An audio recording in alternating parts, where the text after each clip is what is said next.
Hi, everybody.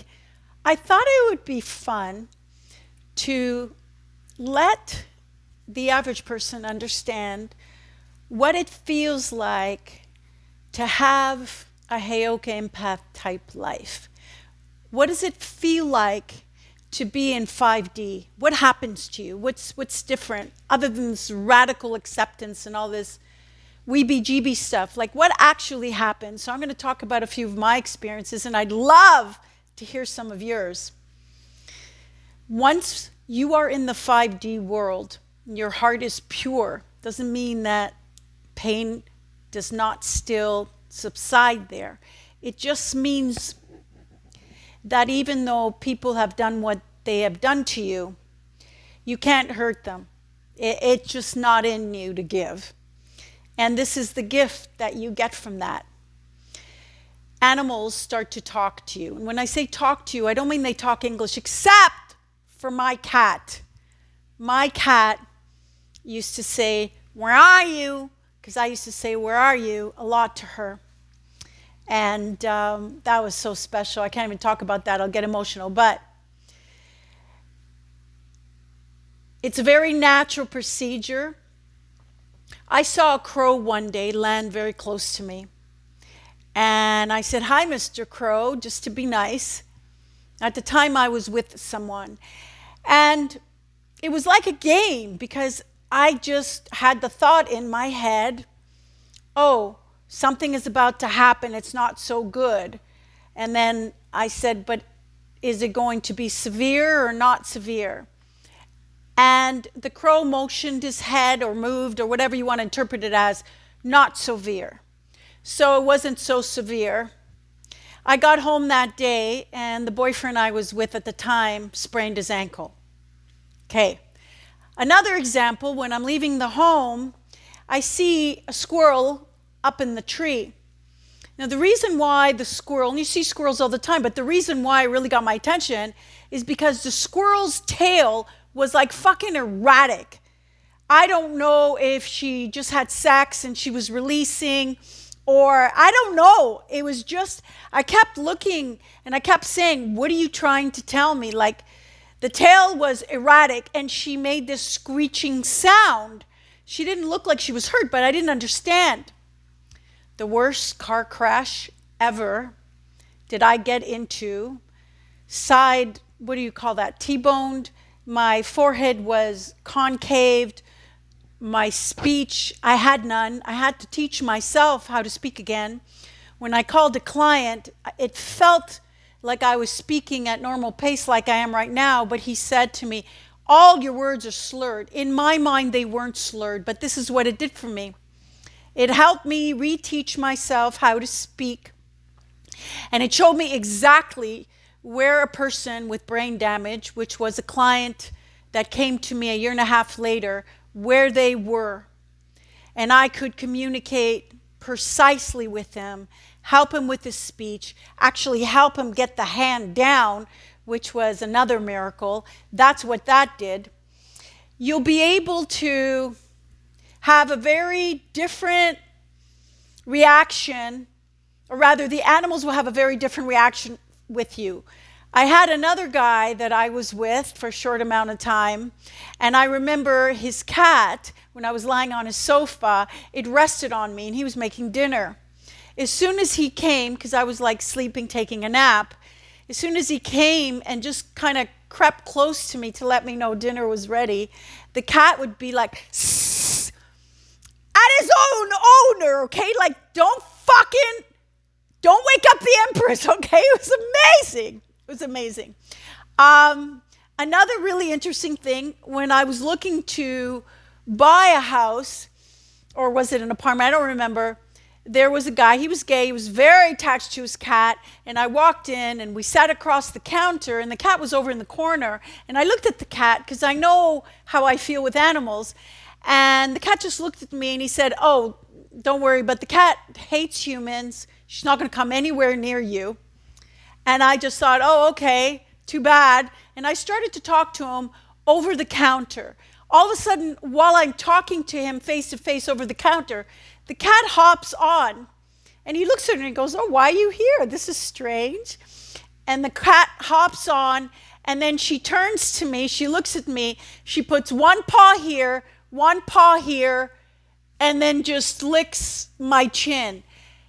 And his response is, no, that's so cute. He's more like, what are you doing to my cat? This is not my cat. My cat does not act this way. I remember staying over at a friend's house also, and her daughter was very close to her cat. But while I was there, just a few nights in the room, they couldn't understand why the cat always waited for me at night when I came home. And the cat would talk to me while taking off my makeup and showering, and I'd talk back to the cat as if I understood what she was saying, but it was more like I was answering melodically. And you get in tune with that with animals. And then on the day when I was supposed to leave the night before, the cat hops in my bed right next to me, because it usually sleeps in the corners, and it puts one arm straight right across my chest. Now, at first I thought, this is strange, but it's not strange. What that was the cat was very, very aware that I was leaving, and she was hugging me. That was fucking incredible. The most amazing things that I've had in terms of reactions are with babies and children. Autistic children that don't come next to people come to me and embrace me. And the mothers are like, wow, you should open a daycare center. And I'm like, no, I don't think so. You don't understand what's going on. Another time that was really, really interesting. This is going to seem so hard to believe. Children hear you mentally, so telepathically, and I mean fucking crisp clearly. Once I was at a dinner, and there was a little 2-year-old on the table playing with her mud pie or whatever. All the adults were talking around the table. I was focusing on the adults because I didn't want them to be upset that I was mesmerized, as I always am with a child. Just, you know how you can look at a child forever? Those that know what I'm talking about know what I'm talking about. You just get swallowed up by the depth and the communication. Same thing with an animal. I so wanted to stare at the child and look at the child, how it was thinking, how it was playing, what it was thinking, how it was feeling, because I would get a lot, but I didn't want to freak out the parents. So all I was thinking was, just kiss me, just kiss me. And within a minute, that child went from playing to, mwah, and everybody at the table just like, what? What was that? Why is she doing that? Well, I told her to. Yeah, I did. Guilty. And she wanted to. She wanted to. What was really amazing was when I was in LA and I was walking on a beach and I was by the shore, and up on a hill, there was a little girl and she was trailing behind her father. Fathers, do not have your little girl in diapers trail behind you while you're looking at your fucking phone. Don't do that. Don't do that. But in any case, I was looking at her, and all I did was I crouched down because I was near the water, and I had my hands inside, and all I said is, hey. And I said, hey, and it was just a game for me. I was just playing. I was just talking to her in my mind. She stopped, and she looks. She's way up on the hill. And then I said, hey, stop. But I didn't say it, moved my mouth. I was just smiling and thinking it. This girl stops. The father keeps walking. She turns around. She looks my way. I don't hold my hands open.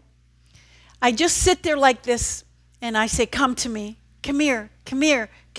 She starts walking fast. Then the father is noticing. She's walking. Now she's running. As soon as I had the father's attention, that I knew where she was going, I opened my arms, and she went running right into my arms. When the father came to me, he was spellbound and mesmerized, and he's like, I have to introduce you to my wife. And I'm like thinking, not a good idea. Very not a good idea. And we went over to his wife, who was getting a suntan, and he says, you won't believe this girl, and her name happened to be Nicole. It was so amazing. She ran into this woman's arms, and the girl's like, yeah.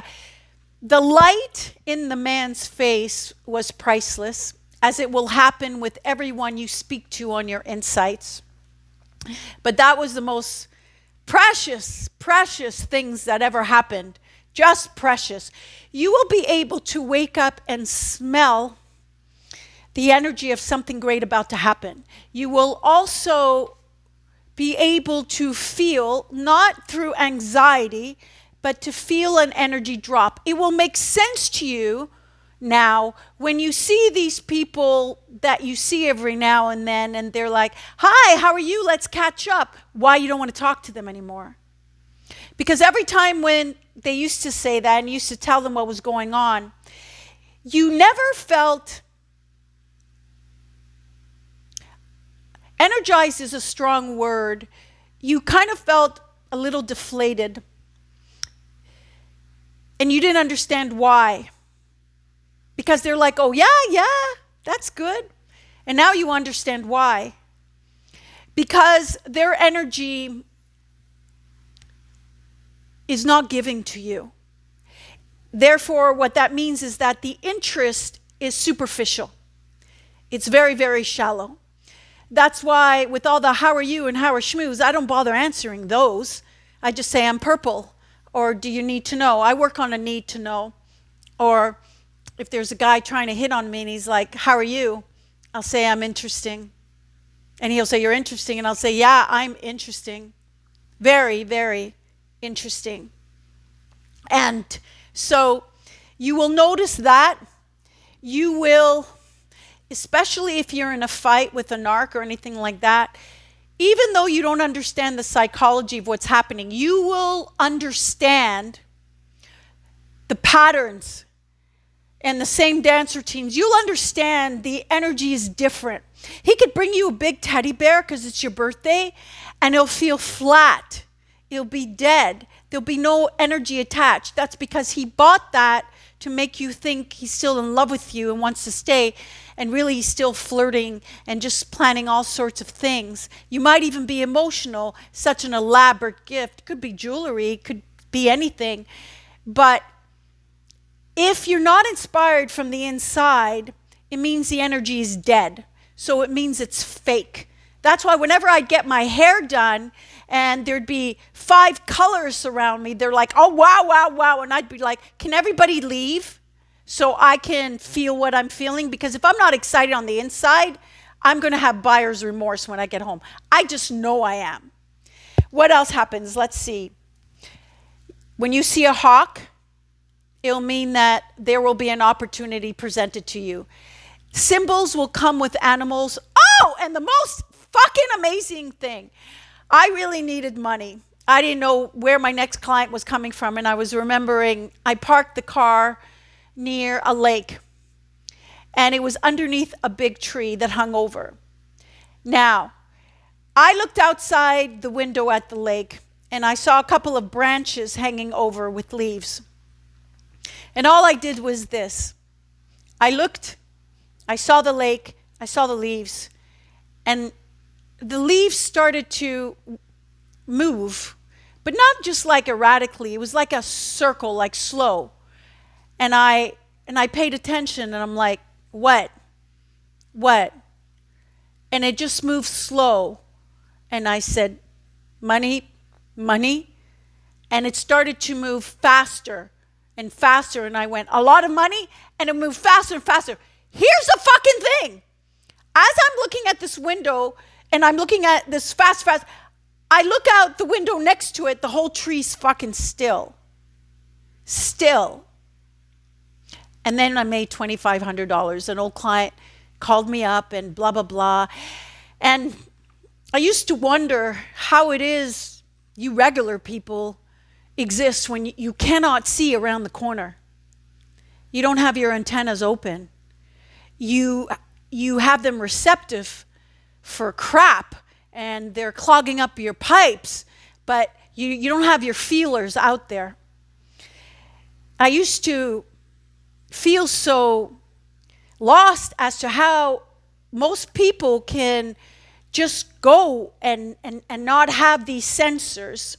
Of course, most people may have had a normal family, may have had a lot of friends, may have had that safety little campsite of people in love, so they didn't have to develop that, and that's okay. But I'm telling you, these tools that you will be privy to when you reach a 5D consciousness is undescribable. Because you can't be fucked with. Now, you can be vulnerable once. And it's good because the person that's coming to smash you up a bit he's like from the city morgue. He's the person that buries the old you. And so he will take the shovel and crack your head open. You will die the way you were. And as I said in the other video, that part of you that dies releases. It's like the part of the rocket ship that is no longer needed. All the fuel has combusted and all that, and it's just dead weight, and it drops and you fucking soar. That's trying to think if there were anything else. You will be able to sit in front of a person and see how his mind works. And I mean pictures. I mean words will come to you. Pictures will come to you. It's not like a psychic where you're going to be able to tell someone their lottery ticket numbers or when they'll get married. I had a ton of people do that with me. It's more like, it's amazing. It's like you can see a person flipped inside out. And because you have that honor, you're not judgmental. It's like a sacred thing. It's like X-ray vision. And through the feeling, you're able to understand who everybody is. And that is how you navigate to the gold and not stay with fool's gold. So I hope that gives you a little bit. Send me some stuff that you can do. That's so fucking awesome. Or for you, just plain human people, soon to be 5D. If you have any questions, ask me and I will answer them. Bye for now.